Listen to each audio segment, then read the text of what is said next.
Welcome to NTD Evening News. Our top story tonight, President Trump soon to unveil which government programs to cut as the shutdown drags on. And the White House finding a creative way to continue funding food aid for mothers and young children. Iris Tao standing by. And as the shutdown stretches to a seventh day, staffing shortages at airports are causing delays. President Trump offering to work with Democrats on health care in order to reopen the government. Melina Weiskup reports. Attorney General Pam Bondi testifies before the Senate, outlining efforts to end the weaponization of the government. She says investigations are underway on FBI surveillance of Republican senators during the previous administration. Luis Arturo Martinez has the details. The Supreme Court today considers whether or not a therapist can talk to minors about realigning their identities with their sex. A Colorado law says they can't. Arlene Richards breaks it down for us. And today is the 2-year anniversary of the Hamas terrorist attack on October 7th. People around the world mark the occasion. Jason Perry reports.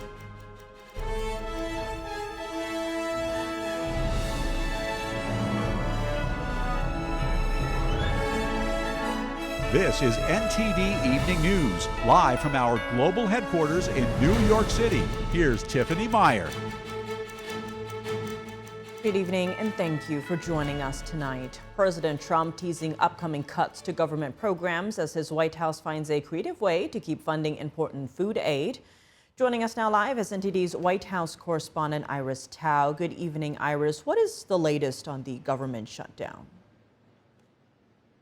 Good evening to you as well, Tiff. So a stalemate is now continuing into its seventh day as both Republicans and Democrats in Congress are seemingly continuing to hold on to their positions without a clear resolution in sight. The White House today announcing that it will now use a tariff revenue, a new creative way to continue funding important food aid for women as well as for children. And that is expected to run out soon, if not for a further funding.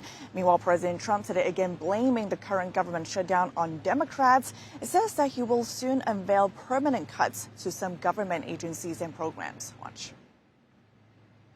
We have a lot of things that we're going to eliminate and permanently eliminate. Because of the shutdown, which I think they made a big mistake, we're able to take out billions and billions of dollars of waste, fraud, and abuse. And they've handed it, on a silver platter. The White House has previously warned that thousands of federal workers could be permanently laid off amid this lapse of funding. But it also comes as the White House memo, one of them suggesting that furloughed government workers could not get back pay during this time where they're not working. And today, President Trump, when asked about it, says it'll depend on who we are talking about. Watch. The Democrats have put a lot of people in great risk and jeopardy, but it really depends on who you're talking about. But for the most part, we're going to take care of our people. There are some people that really don't deserve to be taken care of, and we'll take care of them in a different way. And as Republicans and Democrats continue to blame each other for the current shutdown, the issue of back pay is now adding to the heat. Here's both the minority and majority leaders of the Senate today. Watch. His people are trying to threaten, use these people as pawns, and say they're not going to get paid. Open up the government, and this is a non-issue. We don't have to have this conversation. Everybody gets paid when the government is open. That said, President Trump did say today, though, that he will follow the law when it comes to this issue. And a 2019 law does ensure that government workers do get compensated after a shutdown. Tiff. And Iris, the president today also met with the Canadian Prime Minister at the White House. Tell us more about that. What did they discuss? Sure. So trade is definitely the most important item for the meeting today. Both leaders praising each other for being effective leaders of their own countries, but both of them also noting a unique challenge when it comes to negotiating a trade deal between the two, which is its natural tendency to compete with each other given what they call natural business conflicts. Watch. But we're competing for the same business. He wants to make cars, we want to make cars, and we're in competition. So then what's holding things up? If he's a great man and you want to do a deal with Canada, why aren't you? Because I want to be a great man, too.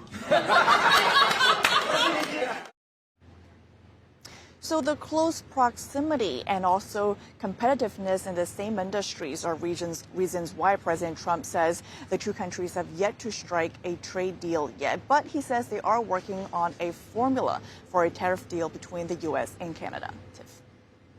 All right, Iris, thanks for those updates. And amid the shutdown, staffing shortages at airports are causing delays. President Trump says he's talking to Democrats about health care, a demand they have to reopen the government. NTD's Melina Weisskopf reports. As we enter the 7th day of a government shutdown, an increasing number of air traffic controllers have called in sick, causing delays at airports. In regard to controllers, yeah, there's controllers that have called out sick, so we're tracking it. And I don't have a continual problem in one area, right? There's been, one facility one day, another facility another day. Some areas there's been a 50% reduction in some of the staffing. While controllers are deemed critical staff, there is no guarantee that they will get their next paycheck on October 14th. One airport expected to be closed down completely today. With no one in the towers, a number of flights at Hollywood and Burbank Airport were delayed or canceled on Monday. We do not have the luxury of time. We do not have time to waste on the unnecessary distractions created by this shutdown. So our message is clear: end the shutdown. On Capitol Hill Monday, senators again failed to pass a resolution to fund the government.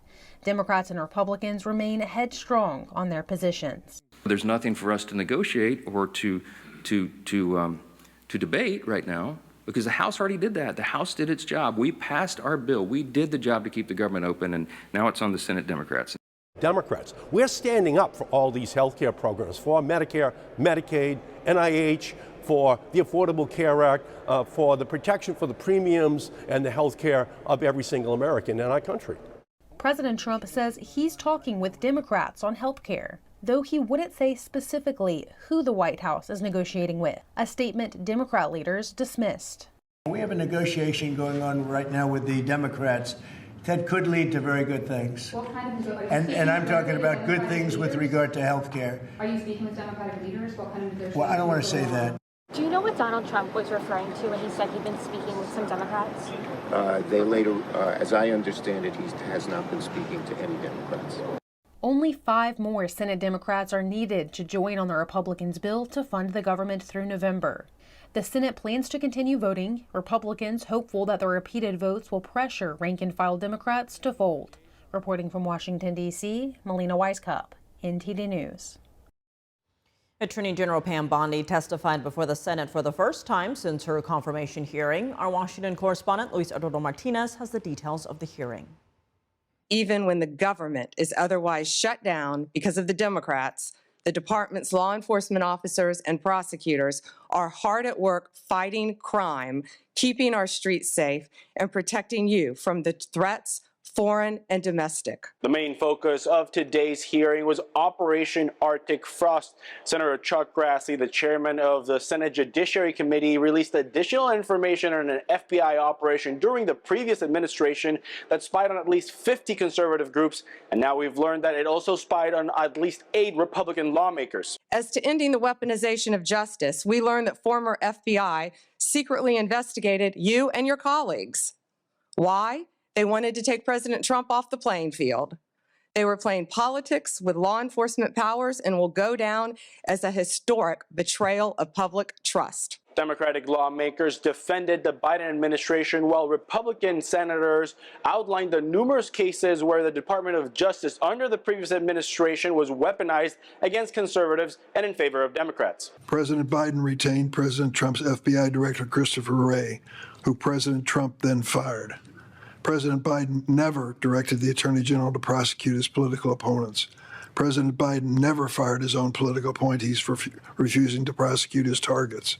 So they pre-bunked the Hunter Biden laptop story. The American people should have been allowed to make their own judgments from that. Said it was Russian disinformation. We've heard that before. After Joe Biden comes in, 3 days in, they start a censorship campaign against the country, anybody who's a conservative. Attorney General Pam Bondi also defended the Department of Justice's record in abiding with lower court orders despite the unprecedented number of injunctions fired by lower courts against the Trump administration. We've been sued more than 400 times since January 20th. Judges have issued more than 90 temporary restraining orders against us, more than the previous several administrations combined. Despite the unprecedented degree of activism we've seen from the lower courts, we have never ignored a court order. And why would we? We have secured a historic 22 victories at the Supreme Court alone, with more to come. Attorney General Pam Bondi confirmed that an investigation has been opened on Arctic Frost after whistleblower allegations that the FBI was spying on conservative activists and conservative lawmakers under the Biden administration for political purposes. Reporting from Washington, D.C., Luis Eduardo Martinez, NTD News.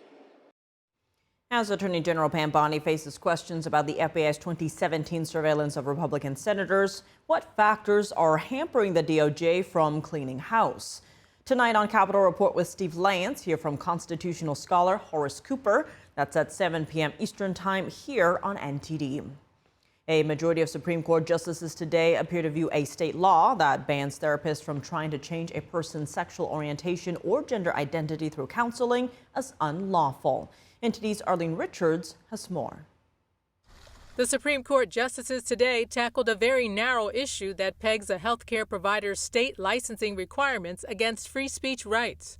A licensed counselor is appealing two lower court decisions that ruled a Colorado regulation that bans healthcare providers from convincing transgender youths to return to their biological sex is lawful. She claims that she helps people by talking with them, and that many of her clients seek her counsel because their faith aligns with the religious aspects of her therapy. A confusing issue before the court was the distinction between laws that regulate conduct or standard of care and laws that regulate what a healthcare provider can say to the patient. The attorney for the counselor said this isn't a case about his client's conduct, but rather her practice of talking to patients, which he said is all she does. As this court talked about in NIFLA, when speech is incidental to regulated conduct, then that changes the analysis. And so if we were in the medical context and there was something like administering drugs, performing procedures, conducting examinations, that would take it outside of the arguments we're making. He explained that speaking to a client for therapy purposes is different from talking to a patient about what medications to take, and therefore the state's licensing regulations on standard of care didn't apply in this case. Justice Ketanji Brown Jackson wasn't sold on the argument. I guess I'm still just struggling with whether a therapist who is acting in their professional capacity to help someone achieve their goals is really expressing the kind of message or expressing a message for First Amendment purposes. Colorado's Solicitor General argued that the standard for a licensed healthcare provider is different from what's expected of an unlicensed minister or life coach. It is the relationship between a healthcare provider and the patient that establishes this special context. And again, if you go to a life coach or you go to someone else, they're not licensed by the state. You're not expecting them to be complying with standards of care. You have a different expectation. Several justices pushed back because they wondered whether the state's law imposed viewpoint discrimination. In other words, allowing the licensed counselor to talk about one thing but not another. It seems to me your statute dictates opposite results in those two situations based on the viewpoint expressed. One viewpoint is the viewpoint that a minor should be able to obtain talk therapy to overcome same-sex attraction if that's what he or she wants, and the other is the viewpoint that the minor should not be able to obtain talk therapy to overcome same-sex attraction, even if that is what he or she wants. A life coach or a minister would be able to talk about both. The court addressed other arguments, including whether the counselor had standing to challenge the law and what standard of review they should apply. In a separate case on Tuesday, the justices heard arguments over whether a court can impose 2 criminal sentences for one act of crime. It's a question that divides 7 federal court circuits. Arlene Richards, NTD News. Today marks the 2-year anniversary of the October 7th Hamas terrorist attack on Israel. The group killed over 1,200 people and took over 250 hostages back to the Gaza Strip. People around the world marked the occasion. NTD's Jason Perry has the story. Guys ready? On Tuesday, October 7th, U.S. Congress members marked the 2-year anniversary of the deadly Hamas terrorist attack on Israel. It's hard to believe that it's been 2 years since Hamas terrorists brutally raped, burned alive, decapitated, and murdered more than 1,200 innocent babies, children, women and men, and elderly, including dozens of Americans. The deadliest attack on the Jewish people since the Holocaust. And a woman who was held hostage by Hamas and later released continues to plead for the release of the 48 remaining hostages, including her boyfriend, Matan. I'm here fighting for you, breathing for you, holding on to the hope that maybe in the darkness you can feel me. Matan, stay strong. Don't lose hope. Your mom, sister, our dog Nuni, and I are all waiting and fighting for you. Thank you. And in Israel, residents paused for a moment as memorial sirens sounded across the country, including at the site of the Nova Music Festival, where Hamas terrorists killed hundreds of people at a concert that day. A mother whose daughter was there shared her thoughts. Nothing else is important. Nothing else is can be complete because she's my heart, and they took it from me. I can never be happy, complete, ever again. Another woman in Tel Aviv said she had family living near the Gaza Strip when Hamas attacked the border communities. And I think it took about 15 hours for us to hear from all our family members. So we really feel for everyone here who's still waiting for their family to come home. The mother of 2 hostages held by Hamas for 2 years now spoke in front of a crowd of people in Tel Aviv. I want to hug them, to kiss them, all the kisses I haven't given for 2 years. Enough with the war. Enough with everything. Enough. Meanwhile, in Kenya, residents held a pro-Israel march on the anniversary of the October 7th attacks. Freedom for Israel! Kenya is for Israel! We stand with Benjamin Netanyahu! We pray for them and every believer! And in Brazil, an NGO set up a memorial on the beach to honor the victims of October 7th. The president of the NGO said that the Hamas attacks were crimes against humanity. And he said, quote, "We can't remain silent unless we want to leave future generations a world that's worse than the one we received." Jason Perry, NTD News.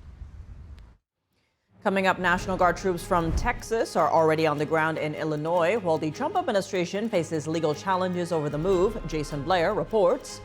Authorities say they've arrested over a dozen people connected to the Mexican mafia. Federal after local law enforcement conducted raids in the Los Angeles area. And California voters are being asked to ignore a section of their official voter guides after an error was discovered in the upcoming special election materials. Christina Corona has details on the error and how officials are fixing it after the break.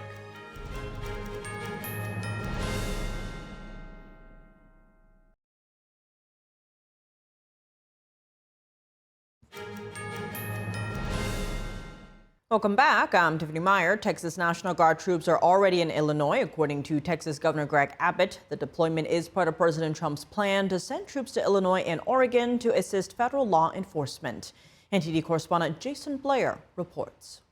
Following an announcement on Monday, Texas Governor Greg Abbott says that Texas National Guard troops are on the ground in Illinois getting prepared to assist federal agents, according to Abbott. Our Guard who are there already in Illinois, who are part of the elite team of a tactical force. They have specialized training to deal with civil disturbances. Uniformed guardsmen have been spotted at an Army Reserve Center southwest of Chicago. The Trump administration authorized Illinois and Texas National Guard troops to be federalized in Illinois. The move happens amid a lawsuit from both Illinois and Chicago against the decision. The governor of Texas should be worrying about Texas. Why he all up in my business?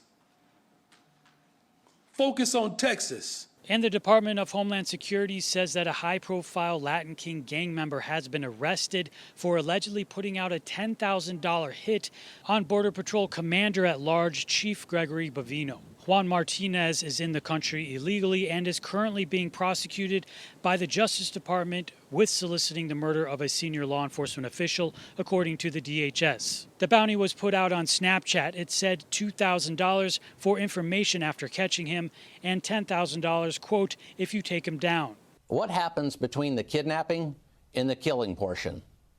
That's something out of a third world country. Is this America? So we do need to get to the bottom of that. Reportedly, the bounty was put out following an incident on the road where ICE agents were rammed into and boxed in by several vehicles. The incident resulted in the shooting of one of the suspects non-fatally. The suspect reportedly, according to authorities, was armed with a semi-automatic gun. Chief Bavino oversaw the Midway Blitz operation in Chicago. Jason Blair, NTD News. Authorities say people in Southern California can rest a little easier after raids that targeted the Mexican mafia. NTD's David Lamb has more. On Tuesday, federal and local authorities say they conducted multiple raids in San Pedro, California, targeting the Mexican mafia. Los Angeles PD and the FBI arrested multiple members and associates of the Rancho San Pedro, or RSP, gang, which officials call one of the most active and violent gangs in the Los Angeles harbor area. 13 people were arrested as a result of the multi-year investigation across several agencies. Authorities say the gang is responsible for criminal activities and violence. The FBI says the RSP gang operates under the control of Mexican mafia members who are incarcerated in California state prisons. The LA County District Attorney said today marks one of the best days to make that point crystal clear to these violent crime organizations that we will stop them. During their operation, authorities found firearms, ammunition, parts of so-called ghost guns, fentanyl, and drug supplies. If convicted, most of the federal suspects could face a maximum sentence of life in prison. David Lamb, NTD News, California. California mailed inaccurate voter guides to millions ahead of November's special election with an error on the statewide maps. NTD's Christina Corona reports on what officials are doing to address the mistake. California voters received incorrect voter guides for the November special election on congressional redistricting, according to the Secretary of State's office. The guides were sent to registered voters with information about Proposition 50. The mistake appeared in the state's 2025 voter information guide, where a proposed congressional district was mislabeled. On page 11, a district covering large parts of the San Fernando and Antelope Valleys was incorrectly labeled as District 22. However, on a more detailed map on page 15, it's properly identified as District 27. The Secretary of State Shirley Weber said in a statement, "This mislabeling does not affect proposed districts, ballots, or the election process. It is solely a labeling error." She goes on to say every eligible Californian can have full confidence that their vote will be counted and the representation is secure. The November 4th special election is already projected to cost taxpayers $284 million. Mailing and printing correction notices are expected to add millions more to the bill. The California Voter Guide website has also been updated to reflect the corrected map. Governor Gavin Newsom called the election to decide on Proposition 50, known as the Election Rigging Response Act. Prop 50 would override the state's independent redistricting commission for the 2026, 2028, and 2030 elections. The commission was created by voters to keep politics out of the process, using U.S. Census data to draw fair maps. The measure could increase Democrats to 48 of California's 52 congressional seats in 2026. Newsom says the plan is a response to Republican redistricting in Texas, which he calls unfair. Last month, former California Governor Arnold Schwarzenegger appeared in a new ad urging voters to vote no on Proposition 50. Prop 50 cancels this historic reform, putting the politicians back in charge. The Constitution does not start with the politicians, it starts with we the people. Christina Corona, NTD News. Coming up, a bipartisan effort in the Senate aims to counter the threat China poses to the U.S. in the Indo-Pacific. Senators from both sides of the aisle say China's activities in the region are illegal, coercive, and aggressive. Arian Pazdar has the highlights from today's hearing. And British police cracked down on an international criminal gang suspected of smuggling 40,000 stolen mobile phones to China over the last 12 months. They say this gang could be behind 40% of all phone thefts in London. Malcolm Hudson reports after the break.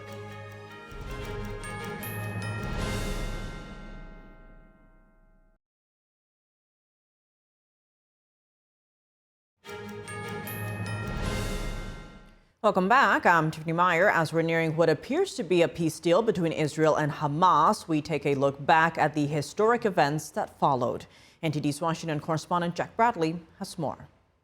It's been 2 years since the Hamas terrorist attack on Israel, which sparked an all-out war that continues today. On October 7th, 2023, at 6:30 a.m. local time, Hamas terrorists invaded Israel from the Gaza Strip, killing around 1,200 people and taking 250 hostage, most of them civilians.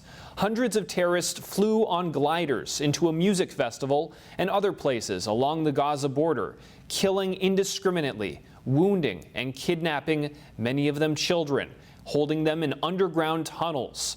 Hezbollah terrorists from Lebanon and Houthi terrorists from Yemen joined Hamas in striking Israel. All three groups are backed by Iran, which itself began striking Israel directly. Israel taking out many of their key leaders, and the U.S. later striking Iran's nuclear sites. Tonight I can report to the world that the strikes were a spectacular military success. All while residents of Gaza are caught in the middle of a worsening humanitarian crisis. The U.S., Israel, and European countries supplying food and medicine to the residents in Gaza, but in many cases, the terrorists hijacking the aid and using the civilians as human shields. Back in the U.S., we saw instances of anti-Semitism and Jewish hate on the rise. Anti-Israel protests swept across college campuses, with many turning violent. Protesters taking over campus buildings for days, disrupting classes and graduation ceremonies. They vandalized and trashed campus buildings, burned American flags, and shouted anti-Israel slogans. And many of these protesters were not even students at these colleges. Over 730 days later, Hamas still has 48 hostages, 20 of which are still believed to be alive. Many hostages were released during the war in exchange for Palestinian prisoners. And now, officials say that we're closer than ever to reaching the end to the war. President Trump unveiled a 20-point peace plan during a meeting with Israeli Prime Minister Benjamin Netanyahu in late September. And it means the immediate end to the war itself, not just Gaza. Israel has agreed to the plan, and Hamas, as of last Friday, has agreed to parts, like releasing all remaining hostages. But they haven't agreed to disarm or give up a role in governing Gaza in the future. Peace talks are being held this week in Egypt, with leaders from the U.S., Qatar, and several European countries joining in. Reporting by Jack Bradley, NTD News. And today, President Trump met with Edan Alexander and his family at the Oval Office. According to the White House, Alexander was believed to be the last surviving American hostage held by Hamas in Gaza when he was released in May. This is the second time he's visiting the White House. Although today's meeting was closed to the press, Alexander said during his first visit that his treatment during captivity improved after President Trump was elected. The president also met with the family of Omer Nutra, whose body is still in Gaza. Joining us now to discuss is National Security Analyst Colonel Darren Gobb. Darren, thank you so much for joining us. Always good to see you. Now, President Trump said back in May that Alexander's release was a step taken in good faith toward ending the war. First, in what ways has President Trump given people hope during this war? Well, Tiffany, I think the first thing he's done actually is stay engaged, not only with indirectly with Hamas, but with the nations around Gaza, Israel in general. And he hasn't stepped away from this, even though many would be tempted to, especially because Hamas doesn't ever just really actually live up to deals in the short term or the long term, despite what it may look like. So I think that's ultimately probably the hope that he brings to people best, is the fact that he's just going to stay there and he's going to keep working on this no matter how long it takes. And there's one thing we know about President Trump. He works 20 hours a day or more, and he's going to keep doing this until he sees some success. And hopefully he's able to see it very soon. As hopefully can we all. And Alexander's visit today comes as Israel and Hamas have indirect talks in Egypt about President Trump's 20-point plan. Now, the plan calls for the return of all 48 hostages still in captivity, dead or alive. Now, many have pointed to the hostages being Hamas's biggest or only bargaining chip. What needs to be done to ensure the safety of the remaining hostages? It's very difficult to ensure the safety of the remaining hostages because Hamas is just what they are. It's a terrorist group, for one, and for two, they're decentralized in general. So when we think of a traditional chain of command in a formal military like we have in the U.S. and much of the Western world, Hamas quasi works like that, but really doesn't. And so there may be hostages held by people that even the Hamas leadership, be they in Qatar or elsewhere, isn't even really truly aware of, despite the fact that they think they do know or say they know in order to keep this process going. It is really their only bargaining chip left. They've got nothing. There's nothing left much of Hamas either. So it's going to be interesting to see if they, one, agree to this, two, actually do it and are able to find all of the hostages they claim to still have that we're tracking.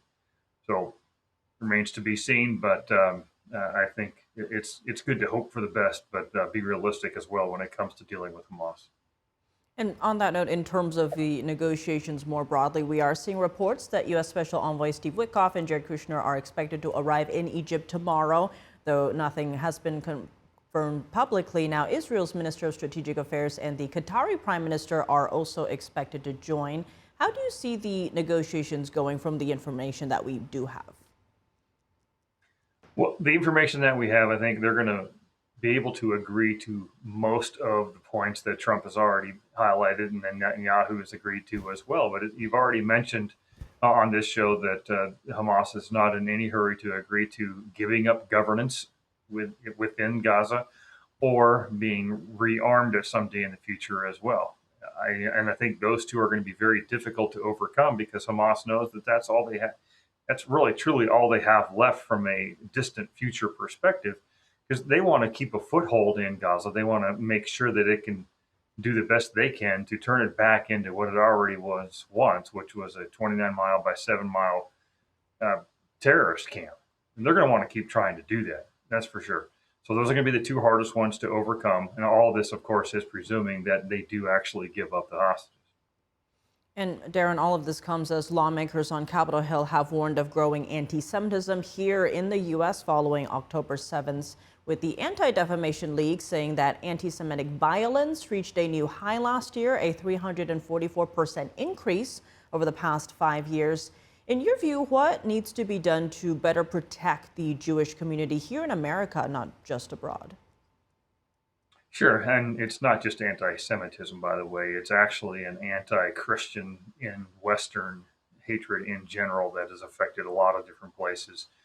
I would say that one of the things that people should be looking at and focusing on is within their communities of faith, they need to take seriously the need for church security programs. And that's one of the things I do. I train people in this. I actually set up plans for churches and manage a security company here in Montana to help do that. Churches can do that and do it in a way that is effective without affecting their ministry as well. So I think they ultimately should take their security in their own hands and make sure that all of these people know that just coming after a Jewish site or a Christian church, whatever the label is, you've got a harder target than maybe they're used to seeing in the past, where they could just walk in with a rifle without being challenged or watched. I think that's absolutely critical, and everybody should be doing that across the Western world and anywhere you find a church or a Jewish community. Oh, Colonel Darren Gabb, as always, thank you so much for joining us. Thanks, Amy. A bipartisan effort in the Senate is aiming to counter the threat China poses to the U.S. and its allies in the Indo-Pacific. A foreign relations subcommittee is investigating illegal activities by the Chinese Communist Party. NTD's Arian Posdar has the highlights from today's hearing. It is time to call out Beijing's behavior for what it actually is. It's illegal, coercive, aggressive, and deceptive. Republican Senator Pete Ricketts highlights the threat posed by China in the Indo-Pacific, warning that the U.S. must take action. Democratic Senator Chris Coons agrees, saying China is America's main national security challenge. For years, the national security establishment has correctly identified China as our central national security challenge. Today's hearing will explore China's gray zone activities, which are increasingly offering Beijing an asymmetric advantage. The senator says such gray zone activities have been ignored by too many administrations in the past because they fall below the threshold of armed conflict, despite violating international law. He gave a few examples. In Australia, a U.S. treaty ally, for the first time, we saw a large Chinese naval task group conduct a full circumnavigation of the continent and live fire exercises with no warning, an enormous show of force intended to intimidate Australia and send a signal to other regional states. Against Taiwan, record levels of incursion by the PLA into Taiwanese airspace and its economic zones, brazen election interference, cutting undersea cables, and much more. A witness at Tuesday's hearing said the solution to the problem is to develop a comprehensive national counter-strategy. That's by using diplomatic, informational, economic, legal, cyber, and security instruments against China. Senator Ricketts asked the witness, a military veteran, how the U.S. could implement these countermeasures. When you say strategy, help us understand specifically what you mean we should be doing. Chairman Ricketts, thank you. I think it begins with having somebody whose responsibility it is to organize the campaign. China knows how to fill in all of those gaps in our bureaucracy. So however it is that we're organized, they will organize a counter-campaign utilizing their sort of fusion, their civil-military fusion organization to sort of push into the gaps. And so we need somebody whose job it is to build the counter-ICAD strategy and then to get everybody together. But despite China's ongoing aggression, many say the Communist Party is not as strong as it portrays itself to be. Another witness described China's many weak points. What are some specific steps that we could do that would remind Communist China that they've got vulnerabilities as well? Let's not forget that the Chinese are almost wholly dependent on their food needs from other countries. These are countries where the United States has tremendous diplomatic leverage. Dr. Ratner mentioned energy vulnerabilities. These are pretty severe and intense for the Chinese. But also we have to remember that the Chinese economy is currently in a state of disarray. He added that China's economy largely depends on exports to other countries and that this economic model is highly vulnerable to sanctions. He says the U.S. needs to make clear that Chinese state-owned entities and banks could become targets of U.S. financial sanctions. Arian Pastar, NTD News. British police crack down on phone thefts in London. They've arrested a major international criminal gang suspected of stealing tens of thousands of mobile phones and smuggling them to China. NTD's international correspondent Malcolm Hudson has more for us. British police said they have broken up an international criminal gang suspected of smuggling 40,000 stolen mobile phones to China over the last 12 months. It's their largest operation against phone theft to date, resulting in 46 arrests over the last 2 weeks.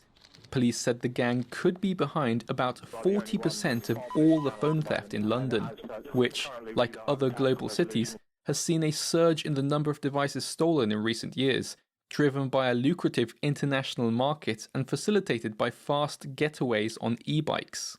Police said Operation Echo Steep started last year after a box containing around 1,000 iPhones was discovered at a warehouse near London's Heathrow Airport. It was being shipped to Hong Kong, with almost all the phones having been stolen, adding that the criminal group specifically targeted Apple products because of their profitability overseas. They were paid up to $400 per Apple phone, which could be sold for up to $5,000 in China. Police said that behind every stolen phone is a victim. Some people lost photos of deceased relatives, others were violently assaulted during the robberies. London Mayor Sadiq Khan thanked the force for responding to Londoners' concerns, calling it an industrial-scale crime. He also called on the mobile phone industry to assist authorities by making it impossible for smugglers to use stolen phones, a call the police reiterated. They want phone manufacturers such as Apple and Samsung to do more to support police and protect their customers, especially around phone security and reuse. According to data from insurance company SquareTrade, nearly 2 in every 5 phones stolen in Europe is taken in the UK.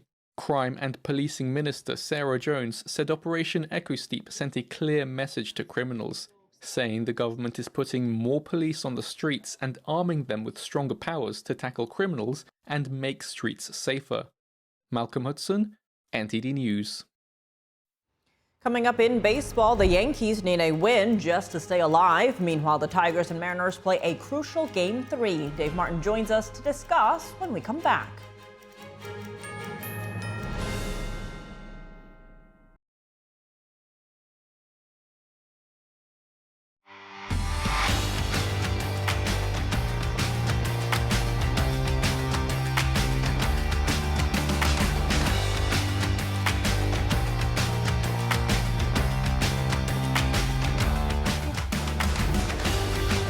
And now for your sports news, we're joined by NTD's Dave Martin. Dave, plenty going on right now, but let's start in football, as former NFL quarterback and current Fox Sports commentator Mark Sanchez may have some more legal trouble on his hands. Yeah, roughly 3 days after Sanchez was involved in an altercation in Indianapolis that left him and another man hospitalized, Sanchez is now being sued by that other man, that 69-year-old truck driver Perry Toll. Now, lawyers for Toll filed a lawsuit yesterday suing Sanchez and his employer, that's Fox Corporation, seeking actual and punitive damages plus lawyers' fees. Now, Fox Sports declined to comment on the lawsuit. Sanchez, meanwhile, he's still in the hospital recovering from stab wounds from that fight. Now, the 38-year-old who played 10 seasons in the NFL was charged with 3 misdemeanor counts and a felony for what prosecutors said was a fight over parking. Now, a police affidavit said Sanchez, while smelling of alcohol, accosted Mr. Perry Toll, who had backed his truck into a hotel's loading dock in downtown Indianapolis. Toll's lawsuit says Sanchez then entered Toll's truck without permission, which was then when the fight began. So, Tiff, this case has taken a number of twists and turns since Saturday morning, I guess, when it first came. So this is the latest one. We'll see where this one leads to. Obviously, Sanchez still hospitalized with all this going on. So absolutely wild story. But elsewhere in the league, maybe a little less wild, the Cincinnati Bengals have reportedly traded for Cleveland Browns quarterback Joe Flacco, who was recently benched. What are the terms of this deal? Yeah, not wild here. Very simple terms here. Joe Flacco and a 6th-round pick will go to the Bengals. Meanwhile, a 5th-round pick goes to Cleveland. Now, Flacco pretty much just gives the Bengals another option at quarterback in the wake of Joe Burrow's injury. He was injured week 2, probably won't be back until December. Now, they've got backup quarterback Jake Browning at quarterback right now, but Cincinnati scored just 13 points in the first 2 games with Browning starting. Now, they did get 3 fourth-quarter touchdowns Sunday against Detroit, but the game was really over already at that point. Flacco, meanwhile, he's a 40-year-old veteran quarterback who was recently benched by the Browns in favor of rookie quarterback Dylan Gabriel. Now, Flacco had ranked near the bottom of the league in both quarterback rating and turnovers. But one thing he's always done well is throw a good deep ball. The Bengals probably the best receiver in the game in Jamar Chase.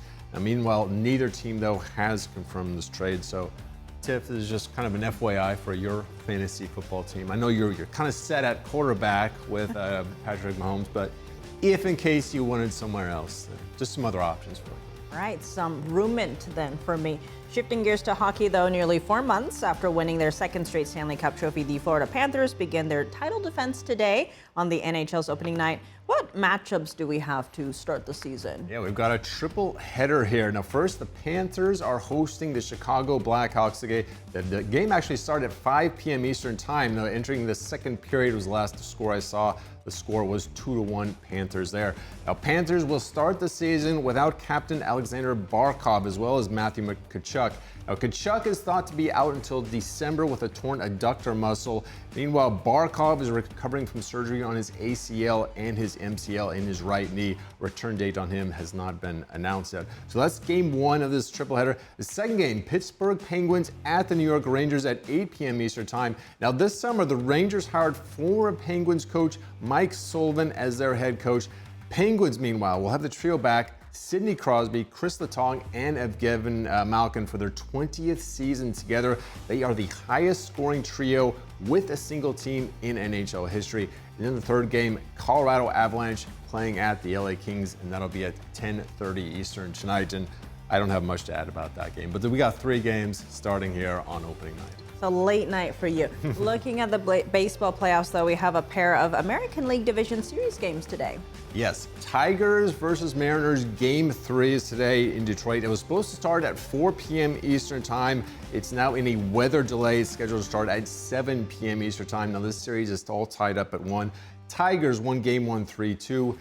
Mariners won Game 2 3-2. So then later tonight, Game 3, Yankees Blue Jays will take place in the Bronx. Toronto has outscored New York 23-8 in winning the first 2 games of this series. Yankees will start Carlos Rodon opposite of the Blue Jays' Shane Bieber. Now, meanwhile, Vlad Guerrero had been pretty incredible for the Blue Jays. 6 for 9 batting this series, 2 home runs and 6 RBIs. Toronto has 8 home runs in the first 2 games. Yankees have just 1. So the Yankees need a winner just to stave off elimination. Now, these are best of 5 series. They're already down 2-0, as are the Phillies and the Cubs in the National League. So that Yankees-Blue Jays game is at 8 p.m. Eastern Time. So yes, I have a very busy night tonight.